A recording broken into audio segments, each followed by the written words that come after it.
Chemotherapy చాలా painful అంట, నిజమేనా? ఈ క్వశ్చన్ నేను ప్రతిరోజు వింటాను. ఇవాళ ఈ డౌట్ కూడా క్లియర్ చేస్తాను.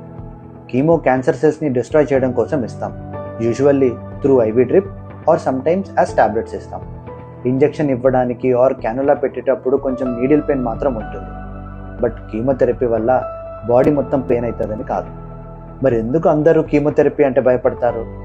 బికాస్ కీమో తర్వాత కొన్ని సైడ్ ఎఫెక్ట్స్ ఉంటాయి అండ్ అవి కొంచెం ఇబ్బందికరంగా ఉంటాయి. Like vomiting sensation, weakness, hair loss and mouth ulcers. కానీ ఇవి అందరిలో సేమ్గా ఉండవు.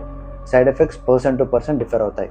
ఈ సైడ్ ఎఫెక్ట్స్ని కంట్రోల్ చేయడానికి సపోర్టివ్ మెడిసిన్స్ కూడా ఇస్తాం. అండ్ రిమెంబర్, ఈ సైడ్ ఎఫెక్ట్స్ అన్నీ టెంపరీ. కీమో స్టాప్ అయ్యాక ఇవి గ్రాడ్యువల్గా తగ్గిపోతాయి. సో కీమోథెరపీకి భయపడకండి.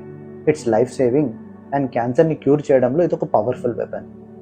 నేను డాక్టర్ నిషిత్, మెడికల్ ఆంకాలజిస్ట్. ఇట్లా క్యాన్సర్ రిలేటెడ్ ఇన్ఫర్మేషన్ కోసం ఫాలో చేయండి.